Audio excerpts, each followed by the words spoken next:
Sehat semua? Alhamdulillah. Kalau begitu, Ibu cek kehadirannya dulu ya. Siapa kira-kira yang tidak sempat hadir hari ini?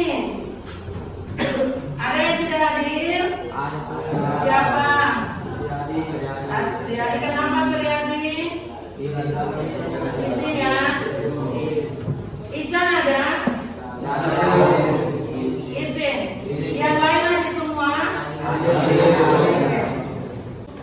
Kita memulai pembelajaran kita hari ini. Saya ingin mengajak anak-anakku untuk berdoa bersama. Ada yang bisa pimpin temannya satu orang ke depan, silakan. Silakan.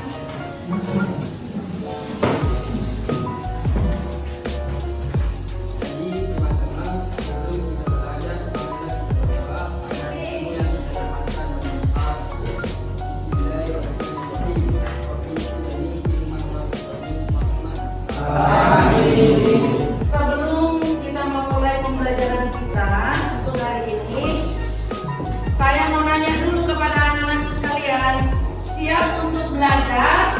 Ya. Nah, saya ingin melihat sejauh mana kesiapan anak-anakku untuk mengikuti pembelajaran kita hari ini. Ada nggak yang ingat pertemuan kemarin itu kita belajar apa? Masalah pertemuan kemarin. Sifat wajib Allah. Bagus. Sifat wajib. Sifat mustahil. Sifat jais. Bagus. Berarti anak-anakku semua siap ya untuk menerima pembelajaran hari ini? Siap. Oke. Menyampaikan apa tujuan pembelajaran yang akan kita capai pada pertemuan kita kali ini. Jadi ada dua tujuan pembelajaran yang akan kita capai ya. Yang pertama, setelah anak-anakku mengamati, kemudian menanya, mengeksplorasi, kemudian menganalisis dan mengkomunikasikan, maka peserta didik ini diharapkan mampu untuk melafalkan dalil terkait dengan sifat Allah.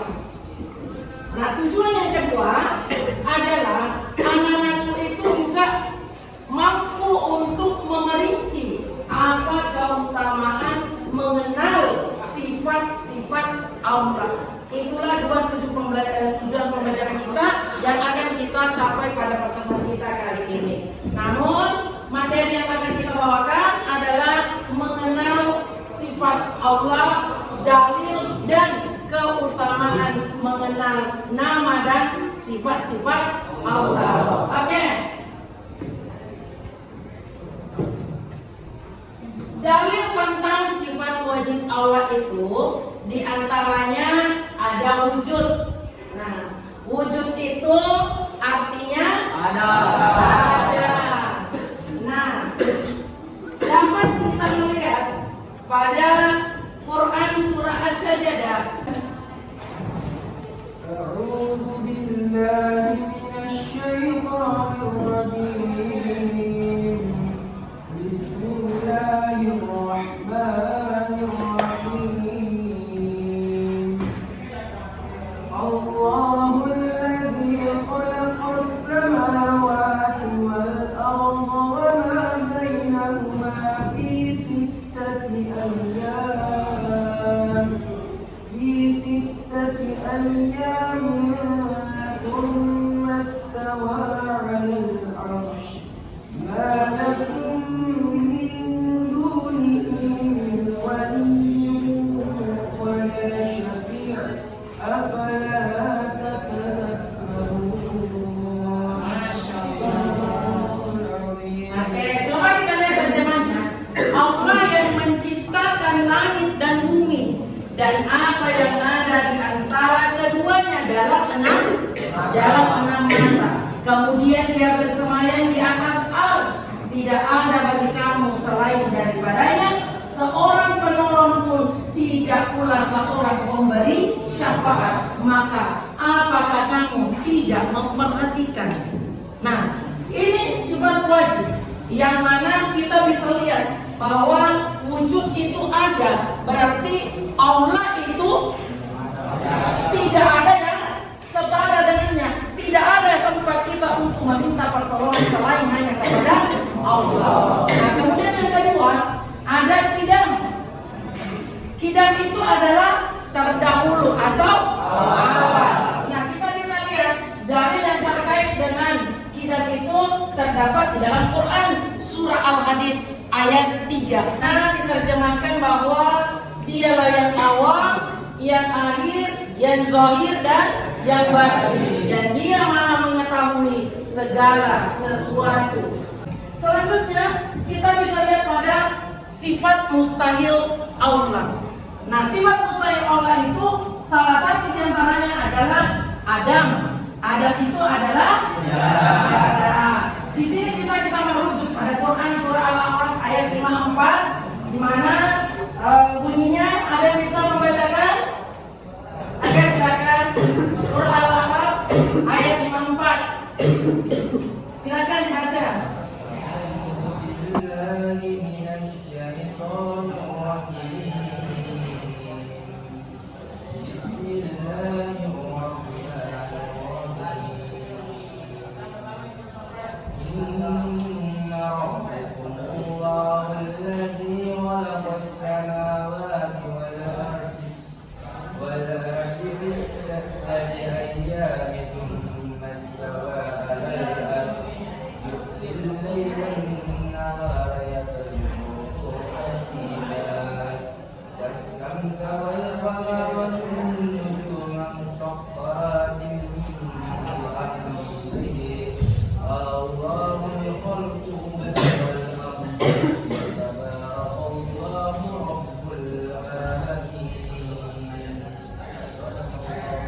Oke, selanjutnya kita lihat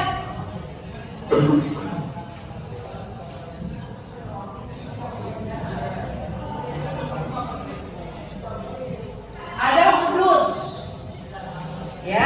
Jadi salah satu juga yang termasuk sifat mustahil Allah itu adalah hudus, artinya ada yang mendahului. Nah, coba kita lihat di sana dijelaskan di dalam Quran surah Al-Hadid ayat 3 bahwa dialah yang awal dan dialah yang akhir, yang zahir, yang batin, dan dia maha mengetahui segala sesuatu. Dan yang ketiga bisa juga kita lihat di sini fana atau musnah, dan ini tidak mungkin Allah miliki. Nah, coba kita lihat merujuk pada surah Al-Quran surah Al-Rahman ayat 26 dan ayat 27. Nah, di situ dijelaskan bahwa semua yang ada di bumi itu akan binasa dan tetap kekal zat Tuhanmu yang mempunyai kebesaran dan kemuliaan. Artinya bahwa ini telah dijelaskan dalam Al-Quran bahwa sifat fana itu tidak mungkin Allah memiliki. Karena di sini dibuktikan di dalam ayat Al-Quran Quran surah Al-Rahman dinyatakan bahwa semua yang ada di bumi ini akan musnah, akan tetapi hanya Allah lah zat yang betul-betul nantinya menjadi kekal selamanya. Nah, selanjutnya kita lihat dari sifat jais Allah. Di dalam Quran surah Al-Maidah dijelaskan kepunyaan Allah kerajaan langit dan bumi. Apa yang ada di antara keduanya, Dia menciptakan apa yang Dia kehendaki, dan Allah Maha Kuasa atas segala sesuatu. Artinya apa? Ketika Allah itu menghendaki, bisa jadi juga Allah tidak akan menghendaki. Itulah yang disebut dengan sifat jais Allah. Wujud atau ada. Nah, ini dapat kita lihat di dalam Quran surah As-Sajdah ayat 4. Oke, bagus. Nah, kemudian kalau sifat mustahil Allah, di antaranya tadi satu apa?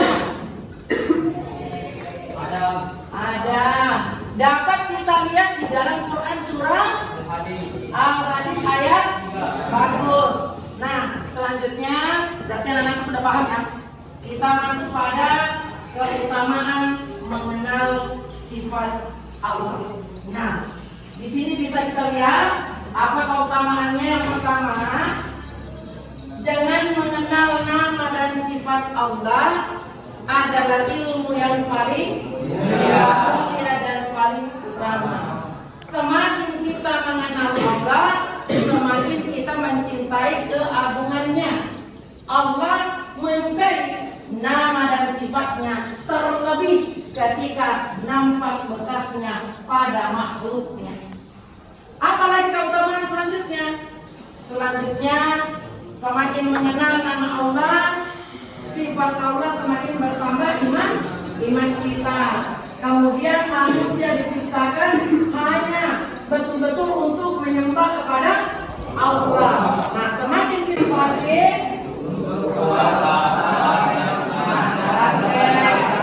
yang berikutnya,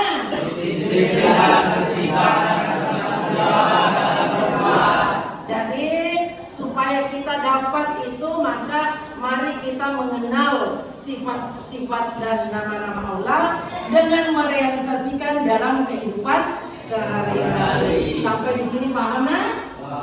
Paham ya? Oke, selanjutnya Ibu akan membentuk kelompok. Jadi masing-masing kelompok itu ada kurang lebih 5-6 anggotanya ya. Kemudian nanti tugas kelompoknya saya bagikan lembar kerja peserta didik. Nah, lembar kerja peserta didiknya seperti ini. Peserta didiknya seperti ini ya. Nah, di sini sudah ada langkah-langkahnya.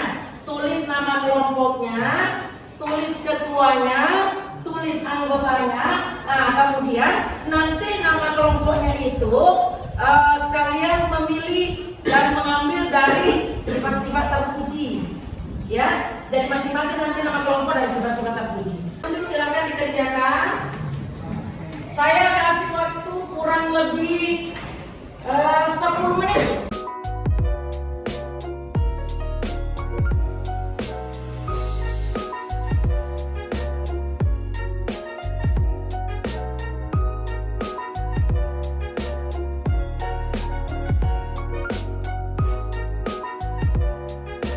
Kelompok Al-Faraq akan memaparkan hasil diskusi kami.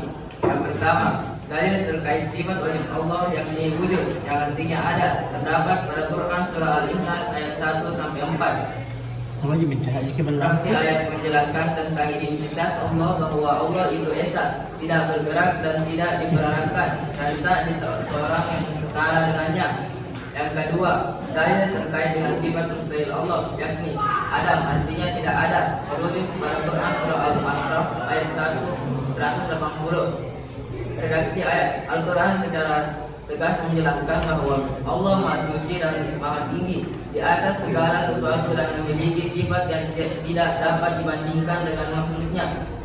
Yang ketiga, adapun keutamaan mengenal nama dan sifat Allah yakni barang siapa yang mengenal Allah Azza wa Jalla dengan Assalamualaikum warahmatullahi wabarakatuh. Oke, berikan aplaus ya.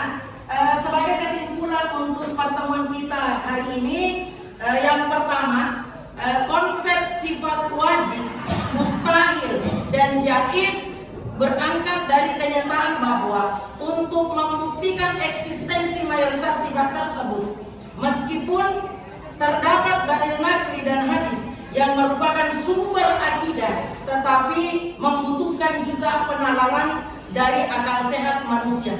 Nah, kemudian yang kedua, keutamaan mengenal sifat-sifat Allah itu semakin kita mendekatkan diri kepada Allah, maka keimanan pun akan semakin kuat. Nah, untuk menjaga dan meningkatkan tingkat keimanan kita, maka marilah kita coba untuk mengenali lebih dekat dan mengaplikasikan serta meneladani sifat-sifat daripada Allah Subhanahu wa Ta'ala. Dan sebelum saya menutup pertemuan kita kali ini, saya sampaikan bahwa insya Allah pertemuan kita ke depan itu kita akan masuk pada materi ayo bertaubat.